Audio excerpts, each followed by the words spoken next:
Welcome back again, kings, and do we have a disaster today? City Z is under threat by a gigantic meteor.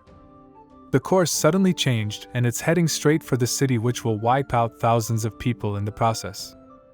The Hero Association have called all nearby heroes, but will it be enough?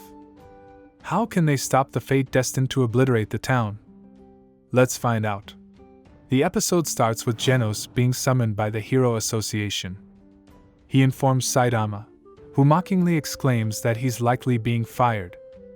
As Genos departs, the twinkle of doom is seen in the sky. Upon making it to the association, this strange-looking old man is there to greet him, introducing himself as Bang, Class S Rank 3 aka Silverfang. Bang explains that despite every S-class hero being summoned, these were the only two who arrived. Bang doesn't blame them, saying the Class S heroes are only called when there's an impossible problem to take care of. Which there is. Threat level Dragon, 35 minutes until this giant meteor comes crashing into the town. Bang says even the Class S heroes likely can't do anything about it. The impact will completely wipe out City Z. For whatever reason, the association decided to only warn the citizens 30 minutes before impact, an unexplainable decision. Genos asks what the old fellow will do. Insulted by the new nickname, he states that he has an old dojo in City Z and is far too proud to leave it. He shows off his dojo's signature moves, but Genos has already left. Traffic jams and panicked civilians are shown, saying how they'll never be able to escape the meteor, while Genos parkours over some buildings with a briefcase. Genos realizes that not just City Z will be destroyed, but neighboring cities will be damaged and thousands of civilians will die, which he cannot allow. He decides to test his new prototype immediately. With the click of a button, the prototype activates and flies itself onto Genos. Just as he's about to test his new cannon, something new arrives. It's Metal Knight, Class S Rank 7. Genos assumes he's come to stop the meteor, and with the two of them combined they might just have enough firepower to do so. Except, Metal Knight doesn't care. He's simply here to test his new weapons and refuses to work with Genos. Genos explains if the meteor hits, he will also die, but Metal Knight corrects this, saying this is nothing but a remote-controlled drone. Metal Knight launches first.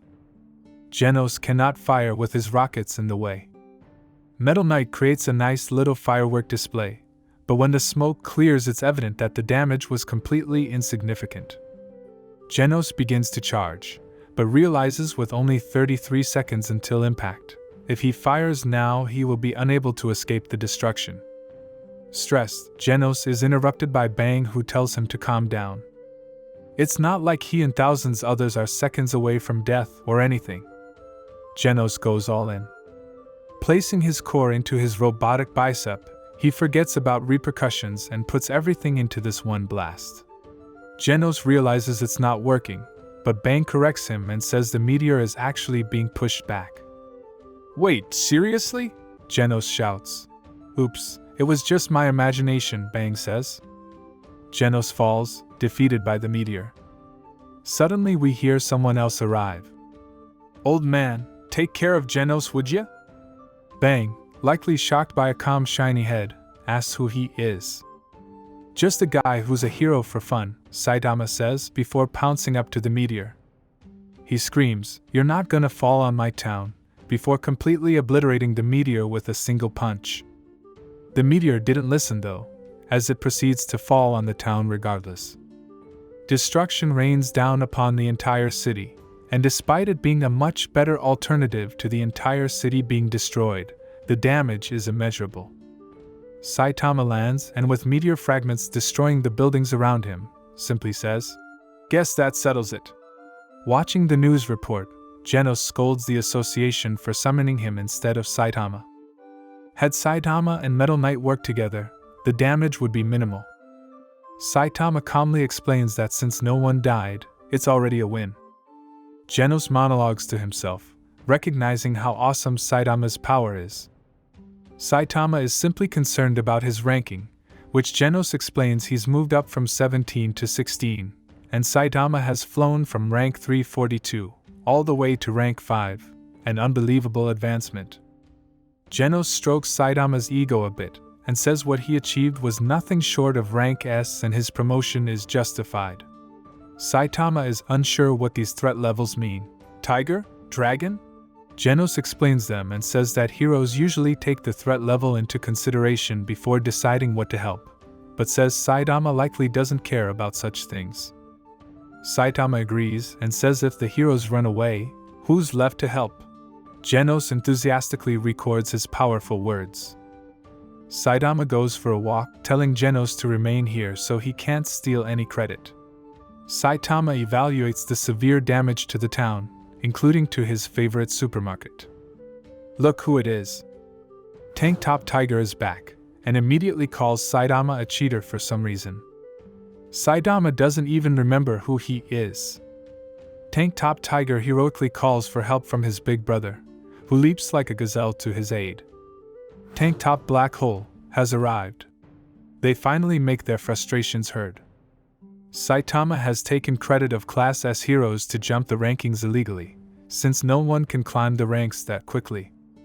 Tiger wants to fight, but Black Hole has something more sinister planned. He starts screaming about how Saitama destroyed the city. They're using the frustration of the people nearby to turn the public against Saitama. People immediately take the bait.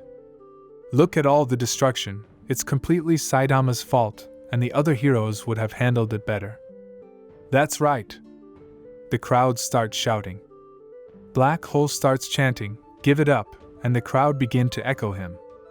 The crowd, which wouldn't be alive anymore were it not for Saitama, naively joined the bandwagon of hating him. They owe him their lives, but this is how they treat him. The tank tops smirk about their victory. Bang is the only one watching who understands that Saitama is the true hero of this city. The tank tops get too excited, and act as if Saitama is ready to fight. Genos arrives to spectate. Tank Top Tiger is all roar no claw, and Black Hole uses his unbelievable grip strength to immediately start crying before Saitama has exerted any strength. Even Saitama can't believe how weak he is. Black Hole screams he's sorry for lying about Saitama, but Saitama disagrees. "I'm the one who smashed the meteor," he screams, before demanding to hear the crowd's complaints. "Because of what you did, my car." "Shut your damn mouth," Saitama interrupts. Why would Saitama give a damn about his car? "Tell it to the meteor, jackass," he says. Saitama explains that he doesn't do this hero thing for recognition, he does it because he wants to, and if anyone doesn't like that they can say it to his face, before randomly calling everyone baldies. Genos stops Saitama, and before Saitama can continue, he says they should both go home. While walking home, Saitama notes how that guy's face would be burned into his memory, proving that despite being overpowered, every man has a weakness. Genos reminds Saitama that he is the most awesome hero he has ever seen. Even if the public don't see him for the hero he is, Genos always will no matter what. Saitama says he doesn't need buttering up, before secretly walking away with a smile. That wraps up this one, Kings. Hit that sub harder than Saitama hit the meteor. I look forward to seeing you in the next one.